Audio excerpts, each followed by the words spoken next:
I hope everybody's doing well and had a good week, getting ready for Shabbos.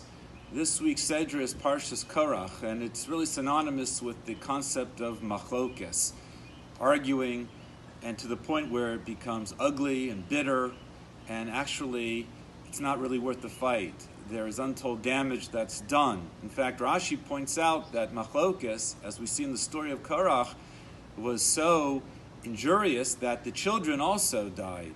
And that's unusual because children are typically spared when it comes to judgment, whether it's Bezdin Shalmata, the court here on earth, or Bezdin Shalmaila, Hashem's heavenly court. But when it came to Korach, even the children were swallowed up. There's a story that's said over. It's a famous story. It took place in the days of the Chavetz Chaim. There were two people that got involved in some sort of dispute. It became escalated and it was very intense, and sure enough, the children of one of the two started to die, and it was obvious that this was something very unusual. And the Chavetz Chaim called in this person and said, how long are you going to be machzik b'machlokes? How much are you going to push the envelope? It's not worth it. Your children are dying.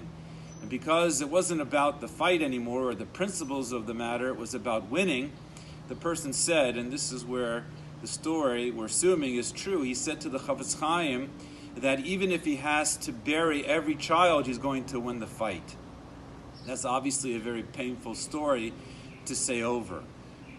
I mentioned on Wednesday night in the shir that we have, it was Pirkei Avos, Parsha, all together, that perhaps one of the silver linings during this pandemic, as we've struggled with all of the ups and downs, is that machlokes has been quelled.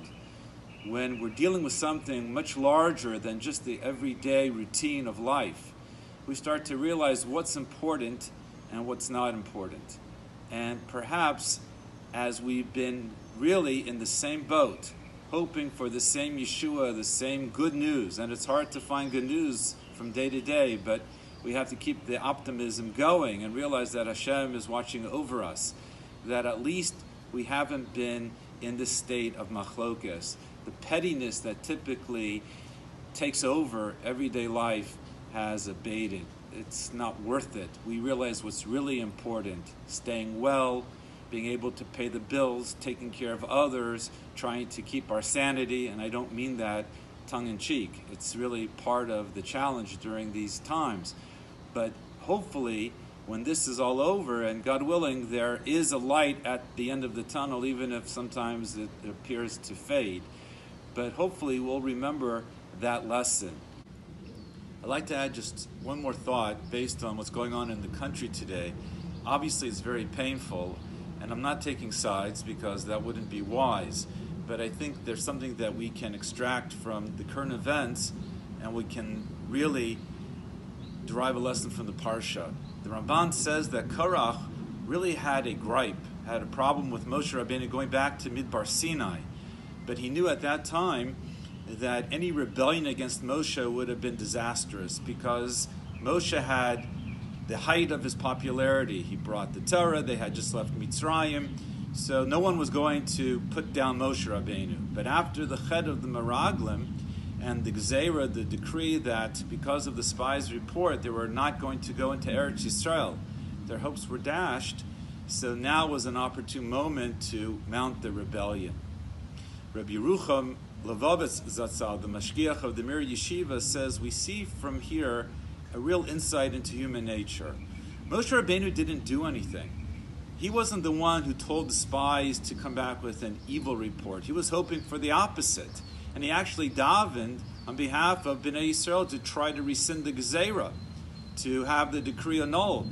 And at least they were given 40 years. They were able to enjoy their families and their children, even though they weren't going to go into Eretz Yisrael. But we see that human nature is to play the role of victim and to blame. Now again, I'm saying this very carefully. I'm not taking sides. Either way, one could easily say it's the other's fault. Either way. But the Torah way is to say, what role do I play? What can I do to improve the situation? How can I own the problem? Imagine if every side approaches it that way. What can I do to improve myself? Again, either side, but what can I do? If everybody has that attitude, so then you have much more of a willingness to really solve a problem. It's not a political statement. Again, it's an insight into human nature, that we have to realize that the repair, the solution, has to begin from within. And that becomes contagious, a very operative word right now. And that can become infectious. And that spirit of trying to own a problem and to fix the problem and to say, I share responsibility, that's how we're able to arrive at a happy conclusion. We can only daven to Hashem that He guides us during this turbulent time and that we can model the right behavior, and through that we'll see Yeshuos, we'll see good things happen for everyone, for our community, for the greater community, for the great country of the United States, and for the whole world. Everyone should have a wonderful Shabbos.